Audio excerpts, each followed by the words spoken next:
안녕하세요. 달리면서 내 안을 걷는 호토스 위드인입니다. 한창 일하고 있는 시간에 부모님 전화가 왔습니다. 화면에 이름이 뜨는 순간 손이 잠깐 멈춥니다. 이 시간에 왜 전화하시지? 어디 아프신 건 아닐까? 무슨 일이 생긴 걸까? 혹시 나쁜 소식이면 어쩌지? 핸드폰을 들기도 전에 머릿속은 이미 여러 가지 상황을 빠르게 그려내고 있습니다. 그리고 전화를 받았습니다. 그냥 생각나서 전화했어. 그제서야 깊은 숨을 내쉬게 됩니다. 아무 일도 없었습니다. 그냥 생각이 나셔서 전화하셨던 겁니다. 그런데 방금 그 몇 초 동안 저는 많은 것을 떠올리며 두려워했습니다. 아무 일도 일어나지 않았는데 이미 두려워하고 있었습니다. 실제로 일어난 일보다 일어날 수도 있다는 상상이 먼저 찾아왔습니다. 이 느낌 여러분도 낯설지 않으실 겁니다. 부모님 전화뿐만이 아닙니다. 병원에서 검사 결과를 기다리는 시간, 중요한 면접을 앞두고 전날 밤잠을 못 이룰 때, 새로운 일을 시작하려는 그 순간 어김없이 찾아오는 그 목소리. 정말 괜찮을까? 혹시 잘못되면 어쩌지? 나만 이러는 건 아닐까? 오늘은 그 목소리에 대한 이야기 해보려고 합니다. 두려움. 도대체 어디서 오는 걸까요? 1927년 공포 소설의 아버지라 불리는 하워드 러브크래프트가 이런 말을 남겼습니다. 인간의 가장 오래되고 강력한 감정은 두려움이다. 그리고 가장 오래되고 강력한 두려움은 미지의 것에 대한 두려움이다. 이 말이 쓰인 건 거의 100년 전이지만 현대 심리학은 이것이 사실임을 반복적으로 증명해 왔습니다. 한 가지 실험이 있습니다. 유방암 진단 결과를 기다리는 여성들과 이미 유방암 진단을 받은 여성들의 불안 수치를 비교한 연구입니다. 결과는 놀라웠습니다. 아직 결과를 기다리는 사람들의 불안 수치가 더 높았던 겁니다. 확실한 나쁜 소식보다 불확실한 기다림이 더 고통스러웠던 것입니다. 이것이 바로 아까 그 장면입니다. 부모님 전화를 받기 전 그 몇 초 동안 우리가 두려웠던 이유, 결과를 몰라서였습니다. 어떤 소식일지 알 수 없어서였습니다. 우리는 결과가 두렵다고 말하지만 사실은 결과를 모른다는 사실이 더 두렵습니다. 두려움의 뿌리는 결국 하나입니다. 내가 통제할 수 없다는 느낌. 앞으로 어떻게 될지 모른다는 것. 그 불확실함이 두려움을 만들어냅니다. 그렇게 보면 우리가 매일 느끼는 크고 작은 두려움들이 새롭게 보이기 시작합니다. 이것은 인간이 수만 년 전부터 가지고 있는 가장 오래된 감정입니다. 우리 뇌 안에는 편도체라는 부위가 있습니다. 이 몸이 느끼는 오감의 정보가 들어오면 그것이 어디로 먼저 갈까요? 바로 이 편도체입니다. 편도체는 단 하나의 임무를 가지고 있습니다. 위험한가? 아닌가? 문제는 편도체가 꼼꼼하지 않다는 것입니다. 빠르게 반응하도록 설계되어 있기 때문에 상황을 자세히 따지지 않습니다. 수만 년 전 풀숲에서 사자가 나타났을 때 이 설계가 사람의 생명을 구했습니다. 분석할 시간이 없었습니다. 느끼고 바로 도망쳐야 했습니다. 그런데 문제는 지금 우리에게는 사자가 없다는 겁니다. 하지만 편도체는 여전히 그때와 같은 방식으로 작동합니다. 상사에게 불려가는 순간, 중요한 전화를 받기 전, 성적표를 열어보기 전, 심장이 빨라지고 손이 차가워지고 숨이 얕아집니다. 우리 몸은 지금도 사자를 만난 것처럼 반응하고 있는 것입니다. 부모님 전화를 받기 직전 그 몇 초도 마찬가지였습니다. 편도체는 스마트폰 화면에 부모님의 이름 3글자를 보는 순간 이미 경보를 울렸습니다. 이 상황이 위험할 수도 있다고 준비하라고. 달리기를 할 때도 그렇습니다.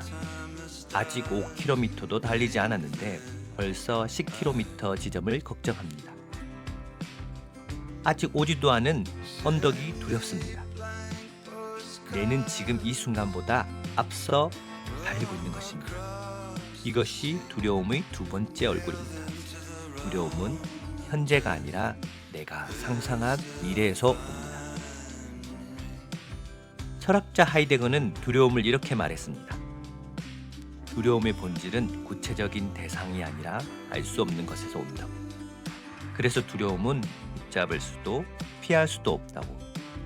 그리고 신학자 폴 틸리히는 그의 책 존재의 용기에서 인간의 불안을 세 가지로 나누었습니다. 첫 번째, 죽음에 대한 불안입니다. 존재 자체가 언젠가 사라진다는 것. 내가 통제할 수 없는 가장 근본적인 불확실함입니다. 두 번째는 의미를 찾지 못하는 불안입니다. 내 삶이 무의미한 것은 아닐까? 이렇게 살아도 괜찮은 걸까 하는 공허함입니다. 세 번째는 도덕적 죄책감에서 오는 불안입니다. 내가 잘못 살아온 건 아닐까? 누군가에게 상처를 준 건 아닐까 하는 두려움입니다. 그런데 이 세 가지 모두 공통점이 있습니다. 직면하지 않으면 더 커진다는 것입니다. 우리는 두려울 때 자주 회피합니다. 안 보면 없어질 것 같아서, 덮어두면 사라질 것 같아서. 이번 달도 그 대화를 미루고 그 결정을 다음으로 넘기고 그 시작을 또 내일로 미룹니다. 그런데 이상하게도 피할수록 두려움은 더 커집니다. 회피는 두려움을 없애는 게 아닙니다. 두려움에게 방 한 칸을 더 내주는 겁니다. 달리기에서도 그렇습니다. 쉬는 날이 길수록 다시 시작하는 것이 더 어렵습니다. 이틀 쉬면 몸이 무겁습니다. 일주일을 쉬면 신발끈을 묶는 것 자체가 부담이 됩니다. 두려움은 피할수록 자라납니다. 그렇다면 두려움은 그냥 나쁜 감정일까요? 아닙니다. 두려움에는 메시지가 담겨 있습니다. 수잔 제퍼스는 그의 책 두려워도 괜찮아에서 이렇게 썼습니다. 두려움이 없어질 때까지 기다리지 말라. 두려움을 느끼면서도 행동하라. 두려움이 있다는 것은 두 가지를 말해줍니다. 하나, 내가 그것을 중요하게 여기고 있다는 겁니다. 아무렇지 않은 일 앞에서는 두려움이 생기지 않습니다. 두려운 것은 그것이 나에게 의미 있기 때문입니다. 잘되고 싶기 때문입니다. 소중하기 때문입니다. 부모님 전화가 두려운 이유는 부모님이 소중하기 때문입니다. 잘 되기를 바라기 때문입니다. 둘, 내가 아직 살아있다는 신호입니다. 아무것도 원하지 않는 사람, 아무것도 기대하지 않는 사람에게는 두려움이 없습니다. 두려움은 내가 무언가를 향해 나아가고 있다는 증거입니다. 그렇게 생각하면 두려움이 조금 다르게 보이기 시작합니다. 적이 아닙니다. 길동무입니다. 저는 달리기를 시작하면서 한 가지를 배웠습니다. 두려움은 항상 출발 전에 가장 크다는 것입니다. 출발선 앞에 서 있을 때 두려움은 최고조에 달합니다. 밤에 잠을 충분히 못 잤습니다. 오늘은 제대로 달릴 수 있을까? 속이 답답합니다. 달리다가 배가 아프면 어쩌지? 화장실을 다녀왔는데도 불안합니다. 오늘은 목표한 거리를 끝까지 달릴 수 있을까? 그런데 막상 달리기 시작하면 이상한 일이 일어납니다. 발이 움직이기 시작하면 머리가 조용해집니다.